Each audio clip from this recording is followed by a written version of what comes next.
Battery-powered electric scooter is decidedly an adult vehicle, popular with urban commuters looking for a simple and inexpensive set of wheels.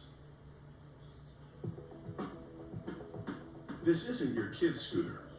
Lightweight, battery-powered, and foldable, it reaches speeds of up to 20 miles per hour and can carry a passenger weighing up to a hefty 250 pounds. Most of the components, like this sprocket which goes on the rear wheel, are made of aircraft-grade aluminum, a high-strength yet lightweight metal. After cutting the shape, the computer-guided milling machine cuts decorative holes that further lighten the weight. A punch press cuts the shape of the brake disc, made of aircraft-grade stainless steel, also a strong yet lightweight metal. The scooter chassis is made of high-strength steel. To one end, they weld on a bushing for the rear axle. To the other end, a large tube to house the scooter's electric motor.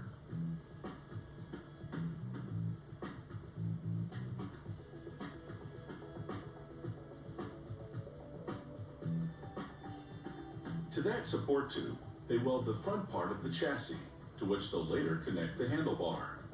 They also weld on a support for the rear wheel.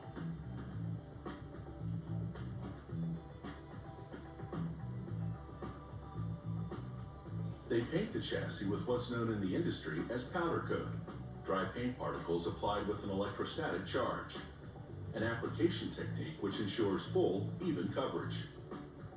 The chassis goes through an oven for about 5 minutes at 403 degrees Fahrenheit to bake on the finish.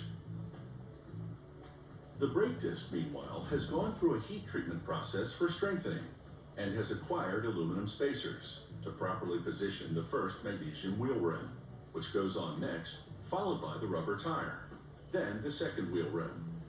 To hold this front wheel assembly together, they thread a lug nut into the bolt protruding from each spacer.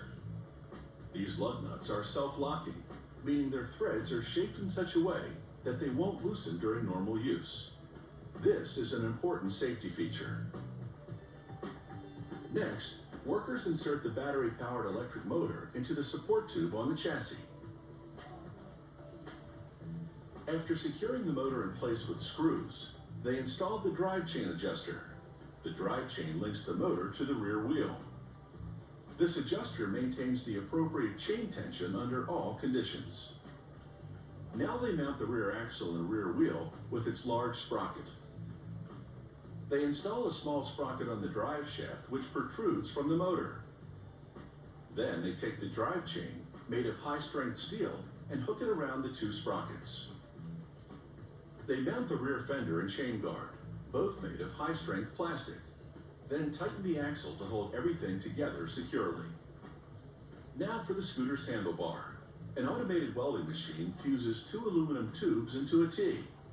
After chemically treating the handlebar to prevent corrosion and wear, they install a catch that holds the handle to the base when the scooter's folded. Next, the lever for the disc brake on the front wheel, and the control for the motor. Last but not least, rubber handlebar grips, embossed with the snazzy design. The motor control has a push-button ignition, a thumb throttle for regulating speed, and a battery life indicator.